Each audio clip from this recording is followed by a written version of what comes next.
let me holler at your mama. I know you have it all on your plate. Don't need another man, you just trying to get some of the cake. And that's great, cause I do not like wasting my time. Or interested in getting to know you and picking your mind. It's a bonus that you're oh so fine and oh so kind. We're classier than a bottle of cabinet wine. We lit a kindle flame in each other's hearts with a perfect match. A lot of fish have been the sea, but you're the perfect catch. I pitch my hook and hope you taking the bait. We get together on the weekend, we don't call it a date, but we both know what it is. We just fluster kids. I put my arms over your shoulder and I lean for a kiss. You put your hands over my lips, that's a swing in the mist. See me frown, she smile and she give me a shove. I be praying for discernment from the Lord up above, cause she got the kid feeling like he's falling in love. Cause she got a pretty little face, intelligent mind in a curvy little ways. She not fast. What's going on, y'all world? Again, that's our artist of the month pick right there. That boy King Bethea. Y'all can find him on SoundCloud. Just type in D.E.K. on SoundCloud, and that's his catalog of music. So go ahead and give our artist of the month a listen, please. Yes, artist of the month, shout out. So thank you all for tuning in. I'm your host, Nautica, and today we have. It's your boy JQ. What's up? You got BGF back on the radio wave. Okay, so JQ and BGF are going to be co-hosting this evening. Today, we'll be continuing our roundtable discussion on state violence and its influences on domestic terrorism. We'll also be reporting back on our Atlanta Movement Assembly homecoming that happened this past Saturday at the Mutual Aid Liberation Center on 9 Gammon. Don't forget, if you want to chime in on this conversation at any time, you can call in at 404-523-8989. Again, that is 404-523-8989. All right. With all that being said, I'm going to pass it to my co-host Saeed, or BGF, for a recap of our Atlanta Movement Assembly homecoming. Well, yo, what's going on, Atlanta? How y'all doing? Well, recently we had our PMA, which is a People's Movement Assembly. Woo. You feel me? But today we had called it the Atlanta Movement Assembly Homecoming, just for our specific theme that we had going on, you dig? So basically what it was last Saturday on the 24th, 10 to 3, we held our PMA Homecoming. We had a tremendous success. It was mad beautiful to see the local people come out and voice their issues around different topics or subjects that we had more or less played along with them. So now, the organizing team, myself and my lovely co-hosts, you feel me? We all gone ahead and went out in focus groups and went to go outreach, boost our communication skills, and then boosted our media so we can go ahead and get people inside of our... We also had an agenda planning team as well. Oh, well, yes, we had an agenda planning team too, because without agenda and planning, we wouldn't have no movement. There's no assembly. PMA, right? Yeah, so basically we had all these people come out so we can go ahead and organize a full assembly so we can go ahead and push our South Atlanta community forward. Well, just Atlanta in a whole, but you feel me? But South Atlanta specifically. Lakewood, Carver Homes, Jordan, come on Alma Heights, come on with Pittsburgh, come on with it, Mechanicsville, Summerhill, So we trying to get everybody together, bring it back to the homecoming. So basically, with our homecoming, we use this to move our community forward to counteract displacement in the South Atlanta community, getting more community members involved with the work, so we can have a South Atlanta delegation to represent at our SMA, which is our Southern Movement Assembly. Basically, we're able to go ahead and have a whole bunch of PMAs across the country so we can bring it all in one central area. Yes, across the global South. Global South at that, not the region. We talking about global, because we global, homie. So understand that we have everybody coming in from the global South for the Southern Movement Assembly, so we can all address the different problems that are going on in the global South. So for myself, we're gonna go ahead and go with a little bit of highlights of y'all PMA. For me personally, we had the theme homecoming, in Southern culture. We love that band music. Y'all go ahead, tune in, call in, let us know what your favorite HBCU band is. But personally, folks, we love the Human Jukebox. We love Grambling State. We love Southern. We love all y'all out there. But specifically, Tuskegee, oh yeah, they going hard too. But specifically, we love band music, and it's a Southern culture that's embedded in our blood. Yeah. And then other than that, I love the locals coming out and actually representing their community. So to see my neighbors out there, go ahead, saw Miss Gladys down there. I said, Miss Gladys, you out here for real? She said, baby, we just trying to protect the community. Okay. I said, and I feel that for real. Okay. Word, true what words. What are your highlights though for the PMA specifically? Man, go ahead, let me know. It was a whole bunch going on. I was grateful, first of all, to be in a space like that. It was the first time we had ever done something like to that extent for people who live in the community that Project South, like the Mutual Aid Liberation Center, the building itself existed in. So it was great to just be able to connect. And a few highlights for me. One was being able to have conversations about things that people in the community want to actually see change. One elder was like, she wanted to see better transportation for elders in the community, and I was like, oh yeah, okay. See, free transportation for elders in the community. We also talked about having healthier foods. So no food deserts no more. We want to be able to sustain ourselves and grow our own foods and have better access to nutritional eats. You want to know where your food coming from, y'all. Yes, sir. Also, it was also beautiful to just have that just a vibe of the team. Like we have an amazing team. Yeah, we was really knocking it out. Yeah, on the go, on the fly. We were just like, okay, you need to do this, this, and this, and we were just like, we gonna do that, and that, and we got to it.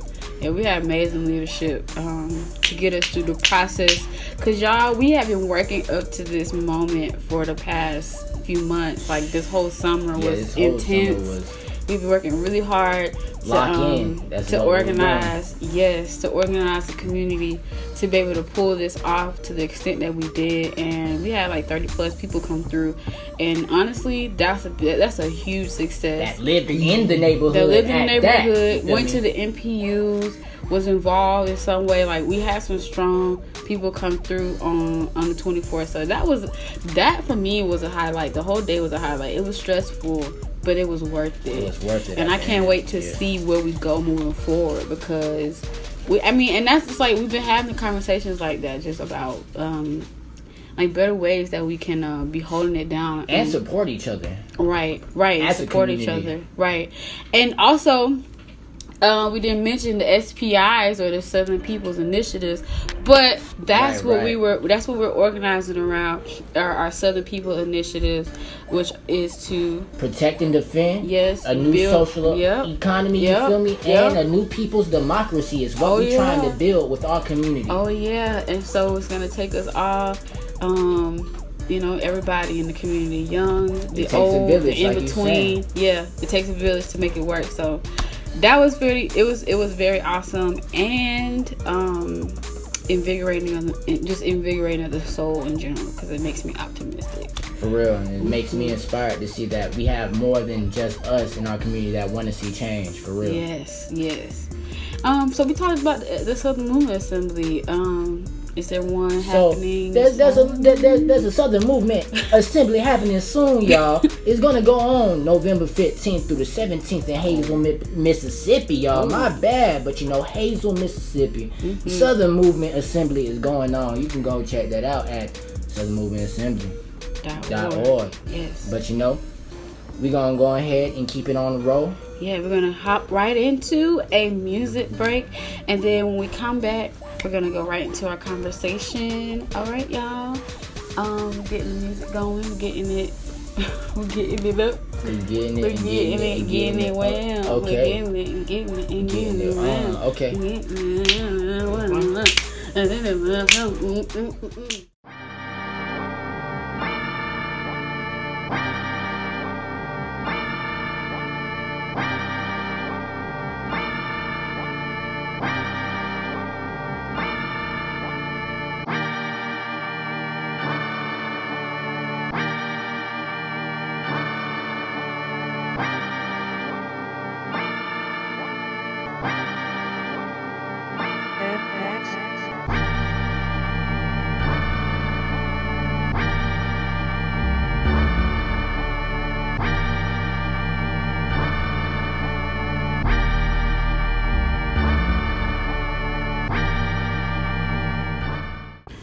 All right.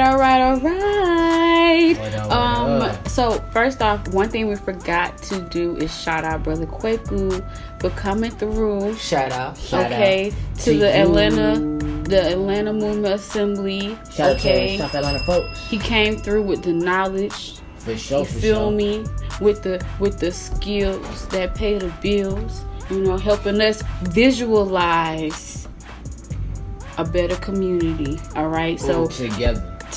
So I appreciate you. We appreciate you for coming through, Brother Kwaku. Thank you. So last time we spoke, we were defining state violence and domestic terrorism in our own words. We came to the conclusion that state violence can be physical and non-physical acts of violence against poor and marginalized people, and that there are clear similarities between state violence and domestic terrorism. Moreover, there is also a clear influence that acts of violence or state violence have on domestic terrorism, and more specifically, extremism. Now, to dive deeper, I want to ask the question: what are some examples of state violence that you have that you want to share today? I mean, straight off the top of the dome for me. Before you go straight off the top of the dome, we gotta let y'all know. I want to give a textbook definition. Not that it's imperative to do so, because I feel like it's important for us to redefine these things that people tell us or try to give us. But this according to Sagan's Medical Dictionary, state violence is defined as acts of violence committed by an official state, military, sponsored by a sovereign government outside of the context of a declared war, which targets civilians or show a disregard for civilian life in attacking targets, either people or facilities. The most common forms of state violence are human rights violations, crimes against humanity, war crimes, genocide, torture, prisoner abuse, and the oppression of racial, ethnic, gender, religious, or political minorities. So with all that being said, what are some examples of those things that you've seen before? See, now, right off the dome, like, I know in terms of our current state and our generation, you know, like, it's hard for brothers out here to stay alive without, like, you know, being discriminated and being killed by police. So I would say that's a big form of state violence. And it could get more heavy than that. Folks militarizing within the middle of the state and then pushing that military type policing on the people and to oppress folks. Yeah, that's state violence, at least in my eyes. But yeah, brother JQ, you got some? Yeah, so I remember back in what year was that? Was that our senior year, Nautica? We talking about when we went to Ohio? Oh yeah, no, that was you were graduating. Oh, that was 2015. 2015. A minute. I remember when we went to Ohio and for Black Lives. You know, we were cheering. You know, we were just getting into the cheering to the movement, to the young adult world. Hey, young world. But we were at the Black Lives Assembly. Movement for Black Lives. Yeah. Convention. What she said. But basically, at the end of it, there was a kid, and he was walking around with like a bottle of water and a Snapple. And the police started, like, he had some alcohol. And basically, they pepper sprayed him and tackled him down, even though you still don't need to pepper spray and tackle somebody over some alcohol. Right. Excuse me, but it wasn't even alcohol, right? Yeah. So that's wild. Basically, the adults of the assembly, first they got us out of any harm's way, because they put us back on the bus. It was like, y'all had some good leaders, but they was like, y'all will have y'all time to fight soon, but right now, not y'all time. But basically, they surrounded the cops, and this displayed their displeasure Yeah. in a peaceful protest. Man. And then out of nowhere, because we could see everything clearly. Yeah, from we the was bus. watching from the bus. I remember that day. And like, so yesterday. all you just seeing is the police starting to throw like pepper spray and mace bombs, and everybody started scattering off. And a couple of adults that was on our bus actually got hit with the pepper spray. Mm-hmm. And so it was just wild to me. It was like, okay, you made a peaceful protest, and you made it into like a fear riot. Out of something that you could have just picked out a leader of and talked out. So I was like, no. To this day, if you ever look up the hashtag Movement for Black Lives Convention 2015, if you ever look up that hashtag on Instagram, you will see videos of that situation going down. It was violent. Yeah, it was very violent. Cause you would see like everybody was like, oh, they were locked in arm in arm, and trying to basically barricade the car from moving because they had already arrested the little boy and put him in the car, and it was unbeknownst to his mom, like his mom didn't even know what was happening, and so everybody like, and this is the last day like, of the convention. When do you let him go though? Because it's like he's a child, he's a minor, you can't even do that. He had a bottle of water and a Snapple though, and so it's like clearly when you stop him, you gonna see in his hand like, oh. Yeah, that's just a bottle of water and a Snapple. You're tripping. So like that's what I'm trying to think of. Like, okay, why would y'all put him in handcuffs? Because really, they were stalking us that whole week, like undercover cars. That's so true. That is so true. Like something had went down, and we were talking about that. Our leadership was like, it's crazy because it's a bunch of black folks together, trying to come together, talk about some positive changes. Yeah, the cops gonna be watching, and we was in the city too. So yeah, that was a crazy situation. Yeah. I think when I tend to think about the dismantlement of the Black Panther Party when I consider the definitions given, and just based off like my understanding of the terms of of state violence, I think about the Black Panther Party and the COINTELPRO and the federal government programming that was created to dismantle that group of people who is the reason why we have free lunches in school. Right. You know what I mean? Like they were creating programs for children to be able to have clothes and food, and making sure that our communities were protected, because police brutality was still very bad then as it is now today. And so like they say, there's nothing new under the sun. And I think that for black folks who saw the Black Panther Party as an opportunity to liberate ourselves, to see that kind of slaughter and that kind of call, that kind of war call on people who are helping our communities, only because they fit into what they would say is like a terroristic definition or a terroristic like framework. Yeah, so they definitely KKK though. They surely do not. They surely do not. Matter of fact, they call them an organization. They're organized, right? But we aren't. We're delinquent when we come together and arm ourselves and talk about creating our own food, and we're talking about sovereignty and all these things. Our own people, things that are sensible, right? And then it's took into a whole different degree. It has my heart, and it breaks my heart too. Like looking at the different definitions, not definition, but the different I can't even think of the word, but the different documentaries that I've watched on this like the COINTELPRO thing, and how it was like the Black Panther Party was deemed as a threat to national security, and on top of that literally went to war with folks in the streets, literally slaughtering people in the streets, setting people up, pulling up into their house while they sleeping and slaughtering people. Look, this is America. Don't catch a slip in here. Don't catch a slip in here. This is America. It's our shocking reality, for real. So no, us as for a people real, need man. to go ahead, band up together and go and for real redo and remake what we need to, so we can be able to be. Not to mention the ICE raids that followed after the El Paso terrorist attack. They caught almost 680 Latino workers. That was one of the largest ICE raids that's happened in the past 10 years. imagine just being in the middle of work, you feel me, and somebody just asks, well, where are your papers at? You've legitimately just thank you the American government, because you legitimately have just backed up this crazy man who went and attacking people at a Walmart. You just backed up his whole statement. You are in support. The same week? Yeah, same week.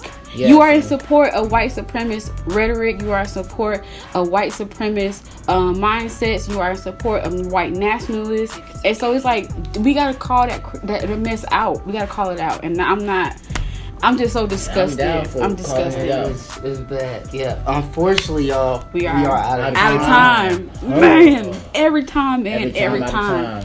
Yeah. So thank you all for tuning in. Yes, bless. This is YST on WRFG 89.3 FM. All right. And it was a good time. Great time. You know it. Thank you guys for tuning in. We love y'all. Peace. Look, we only get 30 minutes. We only get WRFG Atlanta. Thank you for tuning in to You Speak Truth Radio. We want to hear from you.